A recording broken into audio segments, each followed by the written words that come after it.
Hello everyone, শান্তি রান্নাঘরে সবাইকে স্বাগত। আজকে চলে এসেছি আবারও একটি রেসিপির সঙ্গে। আজকে যে রেসিপিটি বানাবো সেটা হয়তো অনেকেই এই সবজিটি খেতে চায় না, তবে এইভাবে বানালে এই সবজিটি অবশ্যই খাবে সবাই। আজকে বানাবো লৌকি দিয়ে বানানো একটি সিম্পল রেসিপি, অথচ টেস্টি এবং খুবই কম সময়ের মধ্যে হয়ে যায়। প্রায় 10 মিনিটের মধ্যে এই রেসিপিটি বানিয়ে আপনারা কিন্তু রুটি কিংবা গরম গরম ভাতের সঙ্গেও পরিবেশন করতে পারেন। চলুন তাহলে দেখে নিই এই রেসিপির জন্য কীভাবে কী দিয়ে কীরকম বানাচ্ছি। আজকে আমি সর্বপ্রথমে একটা লৌকি নিয়েছি। লৌকির আমি পুরো অংশটা নিচ্ছি না, আমি এখানে হাফ লৌকি নিয়ে এটাকে পিল করে নিচ্ছি। আর লৌকিটা খুবই নরম থাকার জন্য এটা খুবই তাড়াতাড়ি রান্না হয়ে যাবে। আমি যেহেতু 10 মিনিটে রান্না করব বলেছি, তাই প্রসেসটাও খুবই তাড়াতাড়ি দেখাচ্ছি। আর এই রেসিপিটি বানানোর জন্য একটু নরম ধরনের লাউয়ের দরকার হবে, তাই বাজার থেকে অবশ্যই একটু নরম ধরনের কচি লাউ কিনে আনতে হবে। এবার আমি এই লাউটাকে গ্রেট করে নেব। যেহেতু কম সময় বানাবো, তাই গ্রেট করে নিলে খুব তাড়াতাড়ি রান্নাটা হয়ে যাবে। আর এইভাবে বানালে টেস্টও কিন্তু খুবই ভালো হবে। লৌকিটাকে এইভাবে আমি গ্রেট করে নিয়েছি। প্রথমে এক ভাগ গ্রেট করেছি এবং বাকি অংশটাও সেমভাবে গ্রেট করে নেব। এই রান্নাতে খুব বেশি উপকরণ লাগে না, যেগুলো বাড়িতে থাকে সমস্ত উপকরণগুলো দিয়ে খুব সহজে এটি বানানো যায়। এবার এখানে কিছু মশলা লাগবে, সেগুলো নিয়ে নেব। যেমন এখানে একটা মাঝারি সাইজের পেঁয়াজ নিয়েছি, সঙ্গে দুটো টমেটো নিয়ে নিয়েছি, আর কিছুটা ধনেপাতা নিয়েছি, আর সঙ্গে কয়েকটা কাঁচা লঙ্কা। এই রান্নাতে আদা রসুনের প্রয়োগ করা যেতে পারে, তবে আমি এখানে আদা রসুনটা দিচ্ছি না। এখন আমি সবার প্রথমে পেঁয়াজটাকে রাফলি চপ করে নেব এবং টমেটোটাকেও সেইভাবে রাফলি চপ করে নেব। খুব মিহিভাবে কেটে নিয়েছি পেঁয়াজটা এবং টমেটোটাও এইভাবে কেটে নিচ্ছি। একেবারে শৌখিনভাবে কাটার প্রয়োজনে মোটামুটি রাফলি চপ করলেই হবে। এখানে পেঁয়াজ এবং টমেটো কাটা হয়ে গেছে। তারপরে আমি কেটে নিচ্ছি এখানে কাঁচা লঙ্কা। কাঁচা লঙ্কা এখানে আমি স্বাদ অনুযায়ী 3টে নিয়েছি, আপনারা চাইলে কম বেশি করে নিতে পারেন। তারপরে ধনেপাতাও কেটে নিচ্ছি।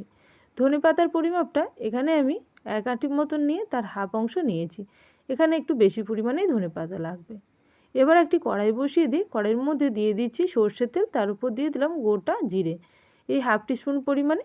তারপরে দিয়ে দিচ্ছি পেঁয়াজ কুচি এবং টমেটো কুচি আর কাঁচা লঙ্কা, সমস্ত আমি একসঙ্গে দিয়ে দেবো। আর খুবই সহজে যেহেতু রান্নাটি হবে, তাই একসঙ্গে সব কিছু আমি সবার প্রথমে দিয়ে দিচ্ছি। এতে কোনো রকম অসুবিধা হবে না, রান্নার টেস্টেও কিন্তু কোনো রকম অসুবিধা হবে না। এবার আমি এইভাবে ভালো করে ভেজে মশলাটাকে কষিয়ে নেব। পেঁয়াজটাকে এবং টমেটোটাকে কাঁচা ভাব যাওয়া পর্যন্ত ভাজতে থাকবো। সঙ্গে দিয়ে দিলাম অল্প লবণ এবং অল্প হলুদ।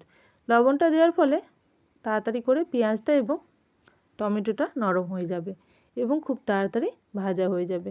এখন আমি আবারও ভালো করে নাড়াচাড়া করে নিয়েছি এবং ঢাকনা দিয়ে কয়েক সেকেন্ডের জন্য ওয়েট করব, যাতে টমেটো এবং পেঁয়াজটা আরও বেশি ভালোভাবে তাড়াতাড়ি নরম হয়ে যায়। এখন গ্যাসের ফ্লেম আমি মিডিয়াম রেখেছি। মিডিয়াম আঁচেই পুরো রান্নাটি করছি। যেহেতু লাউ থেকে প্রচুর পরিমাণে জল বেরোয়, সেই জন্য কিন্তু মিডিয়াম আঁচেই রান্নাটা করতে হবে। খুব স্লো ফ্লেমে করলে রান্নাটা কিন্তু অনেকটা টাইম লেগে যাবে। এখন আমি দিয়ে দিচ্ছি অল্প ধনে গুঁড়ো। এখানে আমি ওই 1 টিস্পুন মতো ধনে গুঁড়ো দিলাম। আবারও খুব ভালো করে মিশিয়ে ধনেটাকেও এই সমস্ত মশলার সঙ্গে ভেজে নেব। এবার 1 থেকে 2 মিনিট মশলা ভাজা হয়ে গেলে এর মধ্যে দিয়ে দিচ্ছি গ্রেট করে রাখা লৌকি বা লাউ। এটাকে খুব ভালো করে দেওয়ার পরে মিশিয়ে নিতে হবে সমস্ত মশলার সঙ্গে। গ্যাসের ফ্লেম হাই রেখে সমস্ত মশলার সঙ্গে আমি লাউটাকে এইভাবে মিশিয়ে ভেজে নিচ্ছি এবং খুব ভালো করে মশলার সঙ্গে মেশাতে থাকবো। তারপরে গ্যাসের ফ্লেম স্লো করে বেশ কিছুক্ষণের জন্য ঢাকনা দিয়ে এটাকে রান্না হতে দেব। আর মাঝে মাঝেই ঢাকনা খুলে নাড়াচাড়া করে দেব। এবং এখন আমি দিয়ে দিলাম অল্প লঙ্কার গুঁড়ো। এটা অপশনাল, আপনারা চাইলে দিতে পারেন, না দিতে পারেন। এখানে আমি হাফ টেবিল স্পুন মতন লঙ্কার গুঁড়ো দিলাম। এরপরে খুব ভালো করে এটাকে আবারও মিশিয়ে নিচ্ছি। এবার এটাকে ঢাকনা দিয়ে বেশ কিছুক্ষণের জন্য রান্না হতে দেব। যেহেতু লাউ থেকে বেশ অনেকটা জল বেরোয়, তাই গ্যাসের ফ্লেম মিডিয়াম রেখে এটাকে রান্না করে নিলেই ভালো। আর রান্নার সময় মাঝে মাঝে নাড়াচাড়া করে দিতে হবে, যাতে নিচে না লেগে যায়। এখন আমি আবারও 5 মিনিট পরে ঢাকনা খুলে নিয়েছি এবং দেখুন লাউটা কিন্তু পুরোপুরি প্রায় সেদ্ধ হয়ে গেছে। আবারও ভালো করে মিশিয়ে নিয়ে এইভাবে নাড়াচাড়া করে নিয়ে চাইলে আবারও 5 মিনিটের জন্য ঢাকনা দিয়ে রাখতে পারেন। এই অবস্থায় গ্যাসের ফ্লেমটা আমি স্লো করে দিয়েছিলাম। এখন 5 মিনিট পরে ঢাকনা খুলে নিয়েছি, লাউটা কিন্তু পুরোপুরি সেদ্ধ হয়ে গেছে। এবার বাকি মশলাগুলো দিয়ে এইভাবে নাড়াচাড়া করে নিলেই রান্নাটা সম্পূর্ণ রেডি হয়ে যাবে। এখানে মশলার মধ্যে আমি এখন দেব ভাজা জিরের গুঁড়ো এবং গরম মশলা 1 টেবিল স্পুন করে। দুটো মশলা দেওয়ার পরে দিয়ে দেবো বেশ অনেকটা পরিমাণে ধনেপাতা। এই রান্নাতে ধনেপাতার পরিমাপটা একটু বেশি দেওয়া হয়, তাই এই রান্নার টেস্টটাও কিন্তু খুবই ভালো হবে। তাই অবশ্যই বেশ অনেকটা পরিমাণে ধনেপাতা দেওয়ার চেষ্টা করবেন। এবার খুব ভালো করে এইভাবে মিশিয়ে নিলেই রান্নাটা সম্পূর্ণ রেডি। তারপরে এটিকে রুটি বা পরোটা বা গরম গরম ভাতের সঙ্গেও সার্ভ করতে পারেন। খেতে কিন্তু অপূর্ব হয়।